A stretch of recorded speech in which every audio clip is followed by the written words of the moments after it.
जिंदगी उसी की जिसकी मौत पर जमाना अफसोस करे, यूं तो हर शख्स आता ही है मरने के लिए। महफिल भी रोएगी, हर दिल भी रोएगा, डूबेगी कश्ती मेरी तो साहिल भी रोएगा।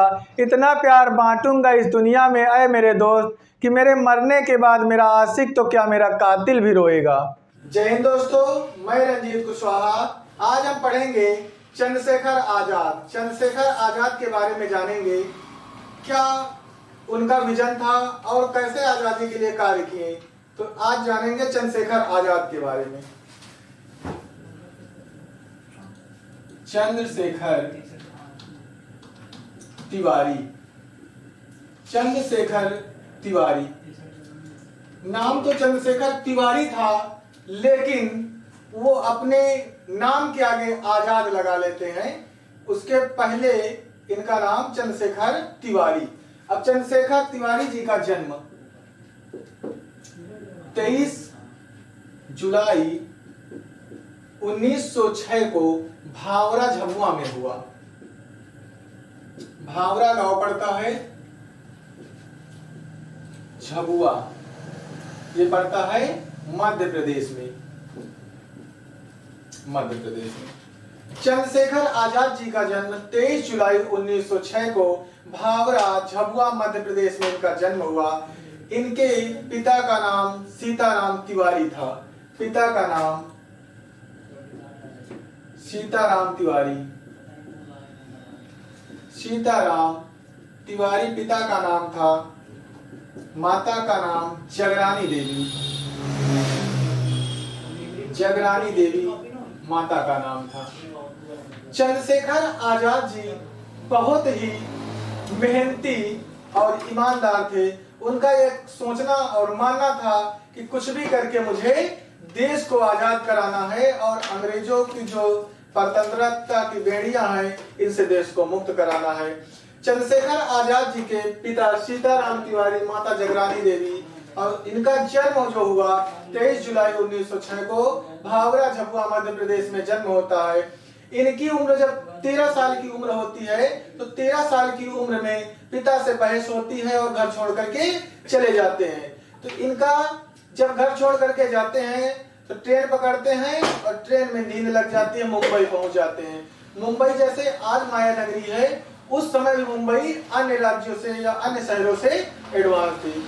ये क्या करते हैं, वहां जैसे ही पहुंचते हैं तब फिर कुछ दिन किसी होटल में काम करते हैं, शिप्स में सामान ढोने का काम करते हैं, पेंटिंग का काम करते हैं, क्योंकि इनका मानना था कि जो अपने प्रिंसिपल, जो सिद्धांत, जो वैल्यू है, अपने हिसाब से जीना है, जिंदगी अपने अकॉर्डिंग जीऊंगा। उसके बाद माँ की बात याद करके कुछ दिन बाद पैसा कमाते हैं, फिर चले जाते हैं काशी विद्यापीठ पढ़ने के लिए। जैसे ही काशी विद्यापीठ में पढ़ने जाते हैं तो माँ ने कहा कि तुम संस्कृत पढ़ लेना और अच्छी पढ़ाई करके कोई कार्य कर लेना। तो ये जैसे ही पहुंचते हैं, एडमिशन इनका हो जाता है, पढ़ाई करते हैं, और महात्मा गांधी का एक आंदोलन चलता है जिसे हम असहयोग आंदोलन के नाम से जानते हैं। असहयोग आंदोलन 1 अगस्त 1920 को असहयोग आंदोलन चालू हुआ। उस असहयोग आंदोलन में चंद्रशेखर आजाद जी भी चले गए और 15-16 साल की उम्र थी, वहां पहुंचे जब चौरी चौरा हत्याकांड में असहयोग आंदोलन महात्मा गांधी ने स्थगित कर दिया, तो ये भी वहां गए और पकड़े गए। जब पकड़े गए, मजिस्ट्रेट के सामने इनकी चंद्रशेखर आजाद जी की पेशी हुई। तो मजिस्ट्रेट ने पूछा, नाम तुम्हारा क्या है? तो इन्होंने कहा, मेरा नाम आजाद है। पूछा, घर कहाँ है? तो कहें घर जेल है। पूछे माता का नाम? तो कहें आजादी। कहें पिता का नाम? कहें स्वतंत्रता। ऐसा नाम सुन करके जो मजिस्ट्रेट था उसने कहा कि कैसा पागल लड़का है, इसको अभी उतनी उम्र नहीं हुई कि सजा दी जाए, इसे 15 कोड़े मारने का आदेश दे दिए। आजाद के 15 कोड़े पड़ते रहे। आजाद ने उसी दिन से सोच लिया कि ये जो फिरंगी है ये कभी मुझे पकड़ नहीं पाएंगे। उसी दिन से अपने नाम के आगे आजाद लगा लेते हैं। चंद्रशेखर तिवारी नाम था, उसके आगे अपना नाम जोड़ देते हैं आजाद। उसके बाद क्या हुआ, 3 अक्टूबर 1924 को HRA की स्थापना हुई, हिंदुस्तान रिपब्लिकन एसोसिएशन। 3 अक्टूबर 1924 को बनी HRA। 3 अक्टूबर 1924 को हिंदुस्तान रिपब्लिकन एसोसिएशन की स्थापना हुई। जब ये संस्था बनी तो इसमें राम प्रसाद बिस्मिल, सचिन नाथ सान्याल, चंद्रशेखर आजाद जी जैसे महान क्रांतिकारी लोगों ने हिंदुस्तान रिपब्लिकन एसोसिएशन की स्थापना 3 अक्टूबर 1924 को संस्था बना देते हैं। अब संस्था बना देते हैं तो यहाँ फंड की कमी होती है। अब फंड इकट्ठा करना तो करेंगे क्या, किसी न किसी अंग्रेजों का खजाना लूटना पड़ेगा। तो इन लोगों ने प्लान बनाया कि क्या किया जाए। राम प्रसाद बिस्मिल, रोशन सिंह, अशफाक उल्लाह खां, राजेंद्र लाहिड़ी जैसे महान क्रांतिकारी लोगों ने सोचा कि कुछ भी करके हमें धन इकट्ठा करना है ताकि हम हथियार ला करके अंग्रेज से मुकाबला कर सके। तो 9 अगस्त 1925 की घटना है। 9 अगस्त 1925 को, जिसे हम इतिहास में जानते हैं काकोरी रेल क्रांति। अब काकोरी में क्या करते हैं कि ट्रेन को चैन पकड़ करके, चैन पुलिंग करके खींच लेते हैं और ट्रेन रुक जाती है। जो सिक्योरिटी लगी होती है उसको मारते हैं और खजाना लेकर के लूट करके चले जाते हैं। लेकिन वहां पर कोई एक कड़ी कमजोर होती है, वो बता देती है कि फला फला व्यक्ति थे, उसमें राम प्रसाद बिस्मिल, रोशन सिंह, अशफाक उल्लाह खां, राजेंद्र लाहिड़ी जैसे महान क्रांतिकारी पकड़े जाते हैं। 4 लोगों को फांसी की सजा हो जाती है। उसमें केवल चंद्रशेखर आजाद जी जो थे यही बच करके भाग जाते हैं, बाकी सभी लोग पकड़े जाते हैं। अब जब काकोरी रेल क्रांति रेल कांड में 9 अगस्त 1925 को यह ट्रेन सहारनपुर से लखनऊ की ओर चलती है, तो सहारनपुर से आगे जब चलती है तो लखनऊ के पास एक रेलवे स्टेशन पड़ता है जिसे हम काकोरी नाम से जानते हैं। तो वहीं पर काकोरी रेल क्रांति की घटना हुई 9 अगस्त 1925 को। जितने हिंदुस्तान रिपब्लिकन एसोसिएशन के सदस्य थे सारे सदस्य पकड़ लिए जाते हैं। उसमें क्या करते हैं, राम प्रसाद बिस्मिल, रोशन सिंह, अशफाक उल्लाह खां, राजेंद्र लाहिड़ी 4 लोगों को फांसी की सजा दे देते हैं कि कुछ लोगों को लंबा कारावास, कुछ लोगों को आजीवन कारावास। पूरा संस्था समाप्त हो जाती है। उसके बाद फिर इसी का नाम चेंज करके हिंदुस्तान रिपब्लिकन एसोसिएशन का नाम चेंज करके 1928 में भगत सिंह और चंद्रशेखर आजाद जी दोनों लोग मिल करके हिंदुस्तान सोशलिस्ट रिपब्लिकन एसोसिएशन, जिसका नाम होता है HSRA, ये बनती है 1928 में। हिंदुस्तान सोशलिस्ट रिपब्लिकन एसोसिएशन की स्थापना 1928 में दिल्ली के फिरोज शाह कोटला मैदान में इसकी स्थापना करते हैं। सारे क्रांतिकारी लोग इकट्ठा होते हैं। फिर उसके बाद 8 अप्रैल 1929 को असेंबली में भगत सिंह और बटुकेश्वर दत्त जी बम फेंकते हैं। उसके बाद इनको भगत सिंह को फांसी की सजा हो जाती है और बटुकेश्वर दत्त को काला पानी की सजा हो जाती है।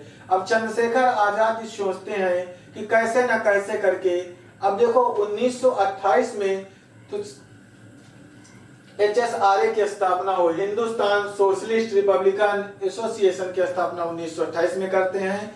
और उसके बाद 8 नवंबर 1927 को साइमन कमीशन का गठन होता है। 3 फरवरी 1928 को साइमन कमीशन भारत आ जाता है। 3 फरवरी साइमन कमीशन ये आता है 3 फरवरी 1928 को साइमन कमीशन दिल्ली पहुंचता है। अब हर जगह इसका विरोध होता है। तो लाहौर में लाला लाजपत राय के साथ भगत सिंह और चंद्रशेखर आजाद जी सभी लोग इसका विरोध करते हैं। उसी समय लाला लाजपत राय की मृत्यु 17 नवंबर 1928 को हो जाती है। उसके 1 महीना बाद जो भगत सिंह हैं सैंडर्स की हत्या कर देते हैं 17 दिसंबर 1928 को। और उसके बाद इस संस्था का भी धीरे धीरे काम समाप्त हो जाता है। जब भगत सिंह की फांसी की सजा हो जाती है, बटुकेश्वर दत्त को काला पानी भेज दिया जाता है, तो उसके बाद ये लोग सोचते हैं, चंद्रशेखर आजाद जी ने सोचा कि कुछ करके अगर हम संगठन के लोगों को या भगत सिंह की फांसी को माफ करवा सकते हैं, तो इलाहाबाद जाते हैं, पंडित जवाहरलाल नेहरू से मिलने के लिए जाते हैं चंद्रशेखर आजाद जी।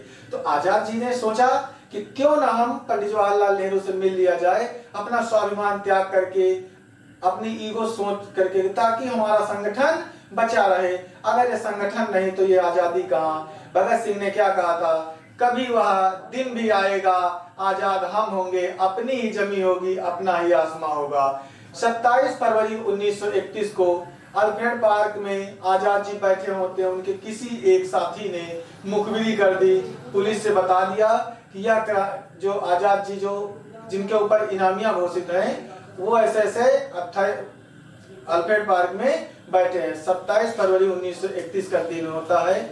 उसके बाद ये नहीं क्लियर है कि पंडित जवाहरलाल नेहरू से मिले कि मिलने से इनकार कर दिए। वहां आते हैं 27 फरवरी 1931 को, पुलिस चारों तरफ से घेर लेती है। अल्फ्रेड पार्क में गोलीबारी होती है। लास्ट गोली अपने नाम की रख होते हैं चंद्रशेखर आजाद जी। चंद्रशेखर आजाद जी को जो पिस्टल दी गई थी वो भगवती चरण बोहरा की पत्नी जो दुर्गा भाभी हैं उन्होंने अपने पैसों से खरीद करके इनको दिया था। और गोलीबारी में जब लास्ट गोली बची तो वो अपने नाम की गोली रखे थे और खुद को शूट कर दिया। नमन है ऐसे वीरों को, आओ झुक कर सलाम करे उनको, जिनके हिस्से में मुकाम आता है, खुद नसीब होता है वो खून जो देश के काम आता है।